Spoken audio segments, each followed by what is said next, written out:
Welcome to the Books of Titans podcast, where I seek truth in the world's best books. I'm your host, Erik Rostad, coming to you from the beautiful Books of Titans studio in Franklin, Tennessee. My goal is to read 52 books per year and share what I'm learning. I'll talk a bit about each book, tie ideas together from a variety of genres, and share the one thing I always hope to remember from each book. Today I'm going to cover Working by Robert Caro. The tagline, Researching, Interviewing, and Writing. This is book 24 for my 2021 reading list. Well, after reading the 4-book LBJ series earlier this year, I had a very strong desire to get to know the author more. And so this book, Working, was released in 2019, and it seemed to be the best place to fulfill that desire. Here's Carroll's description in the introduction of what this one contains. In this book are some scattered, almost random glimpses of a few encounters I've had while doing the research on the Moses and Johnson biographies. Encounters both with documents and with witnesses. End quote. And it actually is pretty scattered. It was interesting to me that he used that term, that it was scattered, because it's very un-Caro-like. So this book has some new writings, but it's also mixed in with a Paris Review interview, and then also just kind of he rehashes a little bit what's in his books. So if this were to be your first book by Robert Caro, I don't think you would enjoy it as much as maybe reading another book about the writing process. So if you're going into it for that reason, to learning about the writing process, there's probably some better books out there. But if you have read one of the biographies by Carroll, I think this would be a very enjoyable book for you, because what he does here is he kind of pulls back the curtain to see what goes into some of the stories that really stick out, even some of the sentences that stick out, and you see what it took for him to get that information. I couldn't really put this book down. I loved it, and I'm on a Robert Caro kick right now. So I added this book. This was not on my original 2021 reading list, but after reading that LBJ series, I wanted to learn more. And then I've also added The Power Broker, which is Caro's first book, and that's the one about Robert Moses. And so I've added that to this year's reading list as well, and that'll be coming up in my reading list at some point.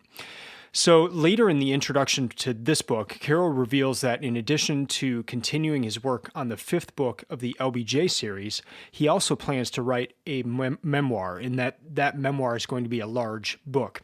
However, he also reveals his age, which in 2019 was 83, so he's 85 right now. And so there's the very real possibility that he may never get to finish that memoir. And hopefully he gets to finish the LBJ book, the final book of that series.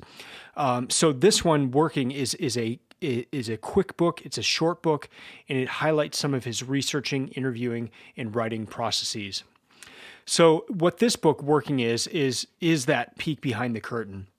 It made me think of like when you used to get a DVD and they would have the extras on there, and the extras would show you how the film was actually created. That's kind of like what this is, but in book, in the sense of a book, of how he puts his books together, how he creates these scenes that are so vivid when you're reading them, and how he gets the research, how he gets the interviews, and how he gathers from these documents and from these people he's interviewing how things looked, sounded, and felt. I would get chills when I would read the LBJ series, and this book describes some of those scenes, and then just how he pulled the unexpected ways that he would pull the details. And I'll go into some of those in the next segment, but that was really fascinating in this book. So it just made this whole LBJ series all that more special for me, to see what went into it and to see how it all came together. So for reading stats, this was a pretty quick book. It just took 4 hours and 51 minutes to read it. It's a 207-page book. I read it from May 29th to May 31st, 2021. So that was roughly 69 pages per day. So in the next segment here, I'm going to cover some things that stuck out to me and things that I learned in this book about how Robert Caro writes, and just about his process. And then in the final segment, I will share my one key takeaway from Working by Robert Caro.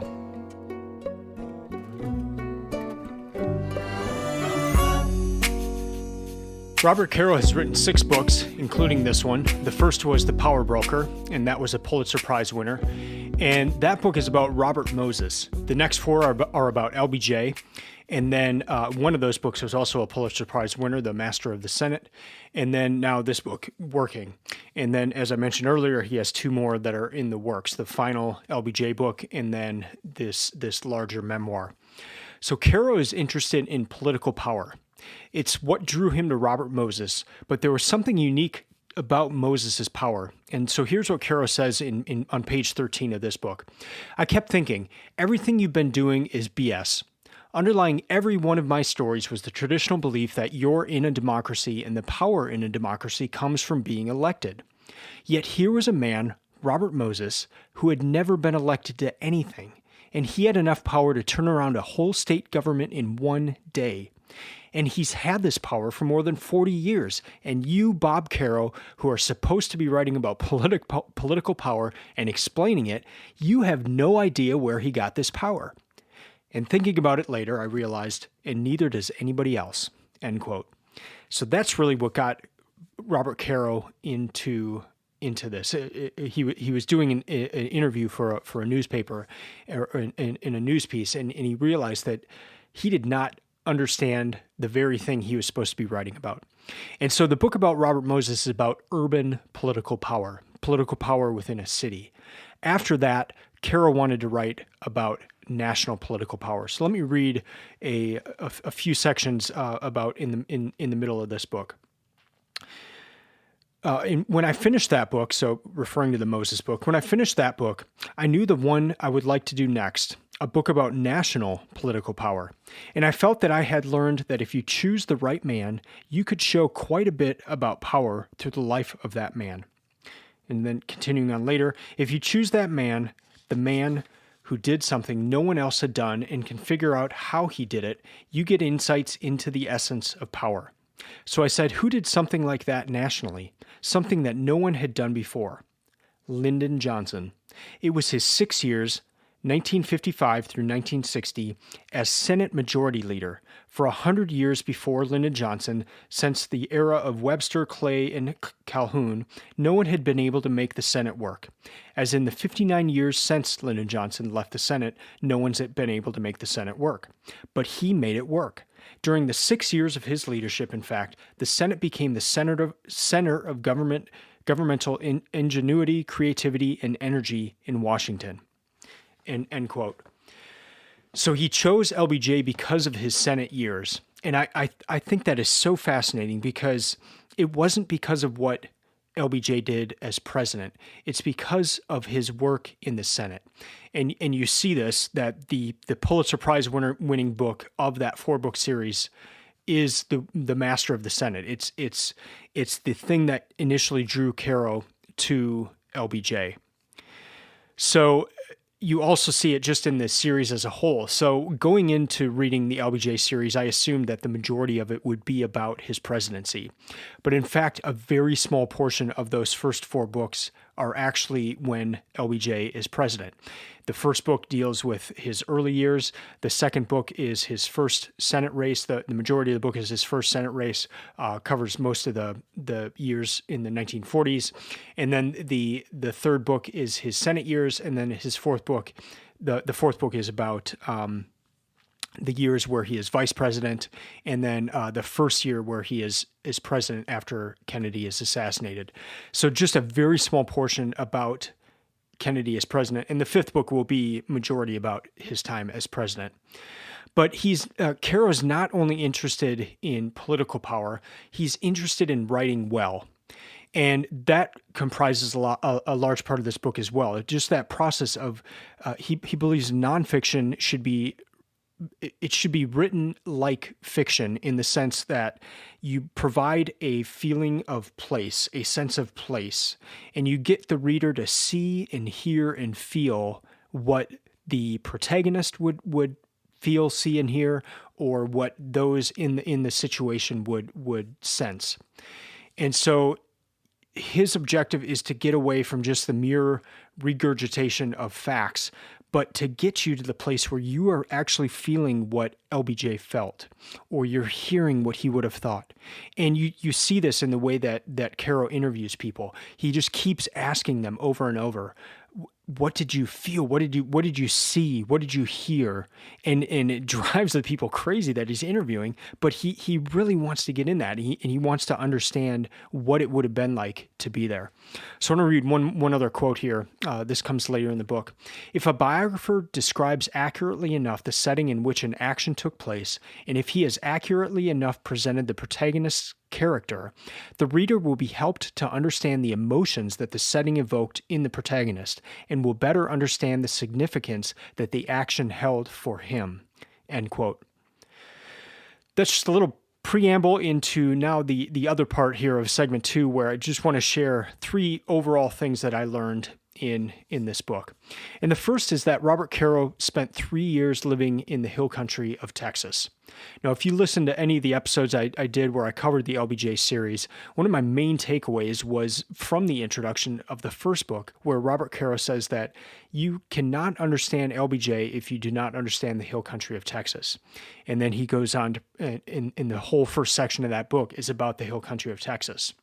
And you realize that indeed, you would not understand LBJ if you didn't understand the hill country of Texas. But what's interesting is that as Caro was traveling, so Robert Caro's from Manhattan, and he would travel down to this small town in Texas, in the hill country of Texas, and start interviewing people about LBJ, and he was just not getting any information. So first of all, people were like, okay, here's this guy from Manhattan. He doesn't understand us. 2, they didn't really want to say negative things about the most famous person from that area. And then 3, they had been inundated with people interviewing them about LBJ throughout their lives. So they had seen it all, and here's another guy. What's this guy gonna do? What's this guy gonna learn? But when Robert Caro decided that he and his wife were going to move from Manhattan to the hill country of Texas to live there for 3 years to really get a sense of the place, he said that's when everything shifted, because now people opened up. They realized that he had moved there, he was going to stay there, and they opened up to him and they were forthcoming. And he would start, before he moved there, he would hear this phrase over and over. When he would say something, it'd be like, well, that's not exactly how it happened. But then the people wouldn't say any more. But after he moved there, people began to open up. And that changed everything, because once people opened up, then he could take what he was learning into other interviews. But if he's just going in fresh, he doesn't know the full story. He knows a small part of it. And what's really interesting about the hill country part of it is that Robert Caro went into this series thinking that LBJ's childhood would only take 2 chapters. And it's almost the entire first book is about his early years. But most of the biographies that he was reading about LBJ just gave a short little overview of his early years. But Carroll kept digging, and he realized that there was something there, to the point where he now makes the joke. He says, "I'm working on the 5th of a projected 3-volume series." So I'm working on the 5th book out of a projected 3-book series. So just kind of a humor there with how many books it's ended up being. But part of that is that he just went in thinking his early life would be so short, but as he dug in, he realized everyone had gotten it wrong.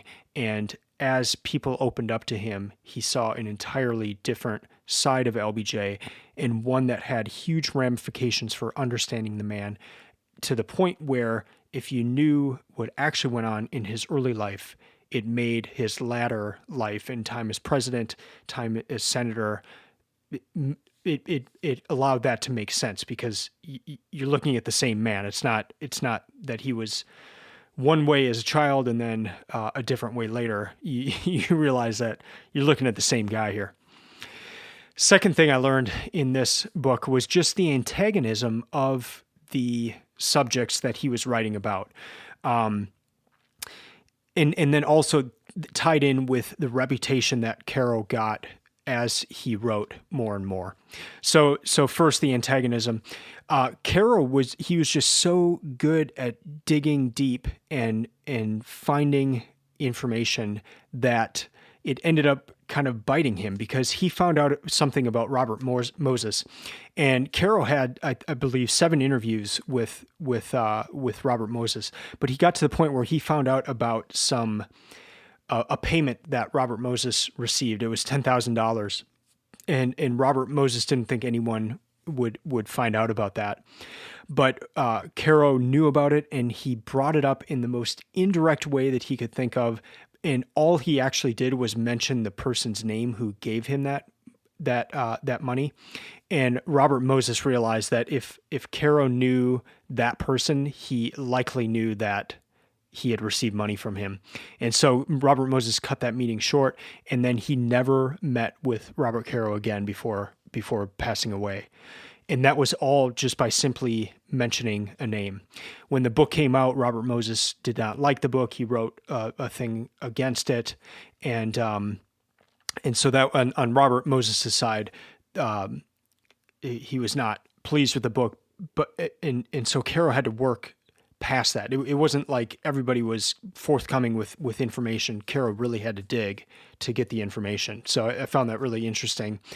The other really funny thing, and this was something that just blew me away, but because of Carroll's reputation of digging deep with that first book, The Power Broker, when he started writing about LBJ, it came to the point where, well, I covered this in one of the episodes, but LBJ had a number of mistresses and affairs and all that. But there was one in particular with a woman named Alice Glass that was really outside of the norm for LBJ. And he took risks with this woman that he didn't in really any other part of his life. Like, he had this ambition to become president and nothing was going to get in his way.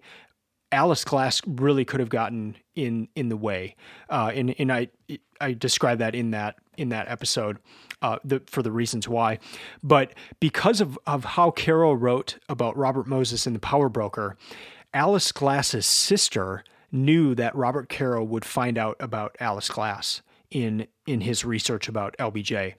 And so Alice Glass's sister took the initiative to come and meet with Caro so that she could tell her side of the story as well. And I just found that so incredible. I mean, Alice Glass found Caro's office and arrived at his office unannounced to say, look, I know based on your reputation, I know you're going to find out about my sister. And so let me give you some more details. And then also just with the antagonism of the subject, it sounds like the Johnson Library and the Johnson family have not really been pleased with the Caro books, because he just digs and finds a lot of things. So I found that to be interesting. The third thing I learned here is just there is a lot of information about Robert Caro's writing process as well.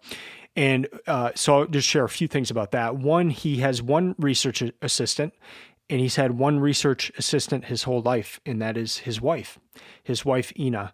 And she has been there the entire time. I mean, she goes, they're kind of a team. They work together. She does a lot of research with him. And you would not have these books without Robert Caro's wife. But he doesn't have this huge staff of people doing research and stuff. It's just him and his wife, and they've done this their whole lives. He spent 4 decades just on these LBJ books. They've gone through hundreds of thousands of documents from the LBJ library, and they've done it just the two of them. Also, really interesting information just on how Robert Caro maps out his books. He'll write like a few chapters that cover the entire book. And so he gets it down to that. And then from there, he'll kind of expand it more. And he just creates a framework that everything fits in. And then he just goes about filling in that thing. But he didn't mention this, but just something I noticed too while reading his books. His book titles are so concise and they capture so much that his book titles are even more pared down than even those, those few paragraphs that he narrows these huge books down to. And he's just a master in that sense of being able to have a title that captures what he's writing about, have a few paragraphs that he can write, that then this is what is going to be the book. And then going from there. In this book, he describes just the difficulty of maintaining a consistent theme throughout such a large book. And so just to see that process of how he does that, and that was really interesting. And then just the way he does things. Somebody I've heard one author joke on different podcasts where one question he gets a lot in at seminars and stuff is, what kind of pencil do you use? Like, as if the pencil that he uses is going to make someone else a great writer. That's not the case, but what's interesting here is just he talks about how he approaches his books. And the first thing he does is long form. So he's writing out what he wants to say. And so he does that, by pencil, and you actually see some pages in this book of his writing. He writes in cursive, and so you see that. Next, he takes it and puts it and types it out on a typewriter. So he does not use a computer. There's something romantic about this, but he's got one typewriter sitting on his desk, and that's it. So after he's written out longhand, long form, he then types it, but he does it triple spaced. So once he's typed it, he has a ton of room to cross stuff out, write in new things, and that's the next part of the process. And then he just describes what he goes from there, and then how it eventually gets into the final chapters. But if you've read if you've read the books by Robert Caro, just learning about this and learning about how he got a lot of the information is just so fascinating. But then if you are interested in the writing process as well, there's a little bit of information about that there in this book as well.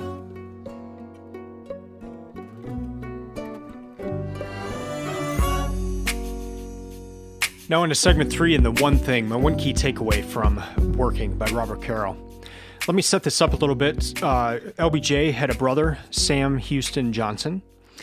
And Sam had a reputation for severe drinking, bravado, and exaggeration that bordered on what Robert Caro said was untruthfulness.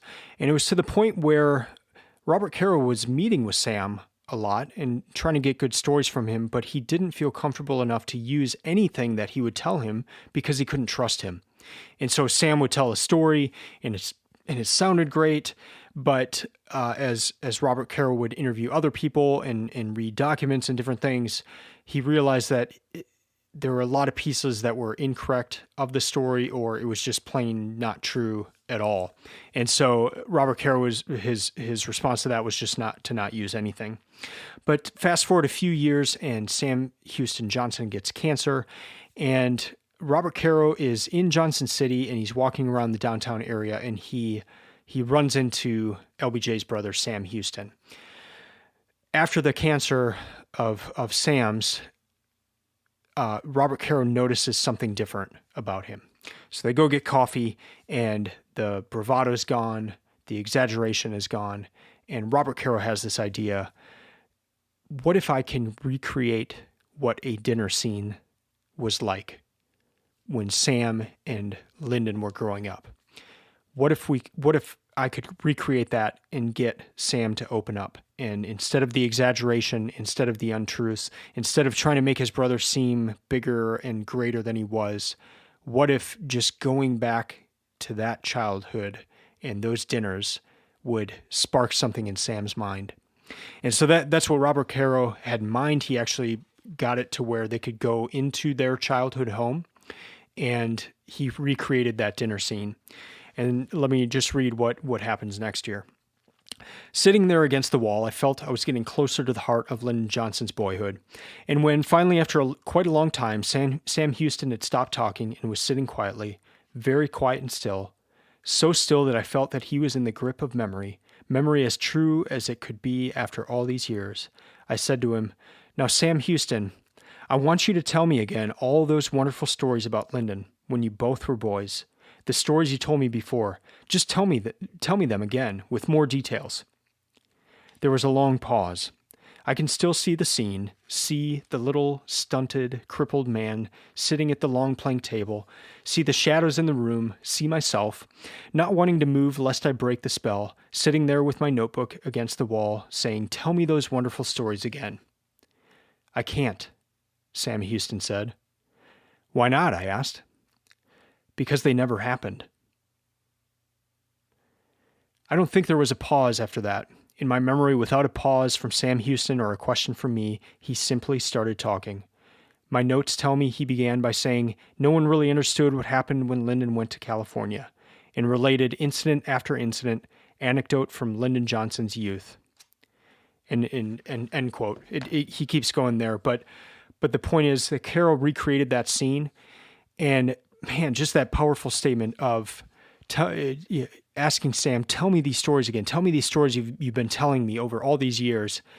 And Sam Houston says, "I can't, because they never happened." And that just opened up the floodgates for Caro to learn about LBJ's childhood.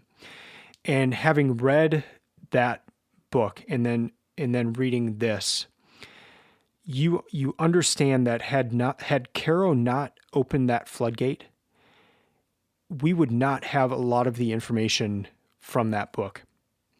Because with that, Caro just sat and listened and got a ton of stories that he never would have had.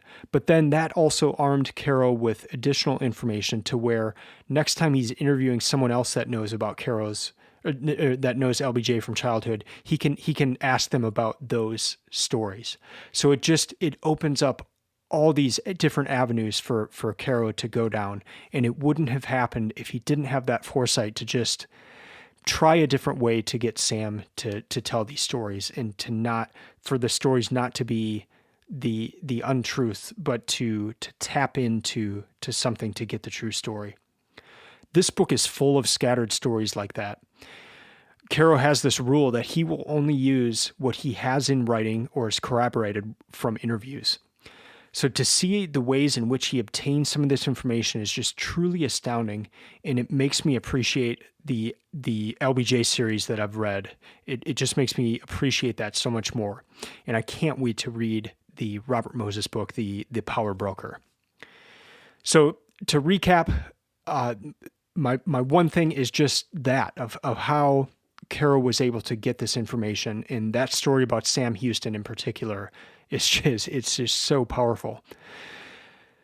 If you've read any of Caro's books, you need to read this book. It will help you recall some of the main scenes from the book, and it'll provide additional information and context into what it took to get that story, what it took to get that truth, and then how Caro wrote about it in a way that you would remember it.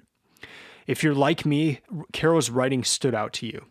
Particular sentences stood out to you, particular words even. And some of these items that stuck out are referenced in this book, Working. It makes it that much more powerful to know the story behind it. The great news is that book 5 is on the way, and there's a memoir after that. I hope Caro sticks around long enough to get those two things out. The book I anticipate the most in my life right now is book 5 of the LBJ series. That's going to do it for this episode about the book. I do want to share one thing very quickly about some changes I've made to my reading list for 2021. So one is just I added this book, Working. I've also added The Power Broker. So if you've listened to any of the other episodes, you know that I choose my books in advance for the year, and then I add all the number of pages together and divide that by 365. That lets me know how many pages I need to be reading per day. And this year I need to be around 45, I believe. And right now I'm around 49. So I'm a little ahead. And what that means is I can add some books to my list because I'm ahead. And so I've added The Power Broker, and I've added this book. I have also added the New Testament. So last year I read through the Bible for the first time in my life, just straight through without reading anything else. And I'd like to do that every every other year, maybe. So this year I'm just going to read the New Testament. And so that's, I'm actually reading that right now. And so I'm just going straight through that. And here are some other books that I've perhaps added. They were on the original list, but they're coming up. So Jason, my co-host, he has a book coming out at the end of this month, and I may be able to get advanced copy of that. If I do, I'll be reading that very soon, and then I'll be covering that on the podcast coming up. I also just read through all of the books by economist Russ Roberts, but he also has a book coming out, but it's not coming. It was going to come out this year, but it's probably not going to come out till next year. But I also may be able to get advanced copy of that. And if I do, I'm going to wait to release that Russ Roberts episode of all of his books until I read his new book as well. And then for the rest of this year coming up, these are the books that I already had on my list. 2021 was a year of series, so I focused on series of books. So I read the Narnia series, the LBJ series, the Lord of the Rings, all books by Russ Ramsey, all books by Russ Roberts. And then my 2 series remaining this year are The Civil War by Shelby Foote, and that is a 3-book series, and then the Harry Potter series. So that's going to do it for this episode. Thank you for listening. I'd love to hear from you. You can email me at eric@booksoftitans.com. Let me know what you thought about this book, if you've read it working, or just think. I'd love to hear, too, if you've read any of Carroll's other books. I've been meeting a lot of people and corresponding with people who have also loved the Carroll books, so I'd love to hear from you. You can follow Books of Titans on Instagram or Twitter @BooksOfTitans, and the website, booksoftitans.com, is just stock full of resources to help you find the best books and to create your own reading list. I'll be back in a couple weeks discussing another book or another series of books from this year's reading list, and until then, keep reading, keep learning, and keep listening. I'm out.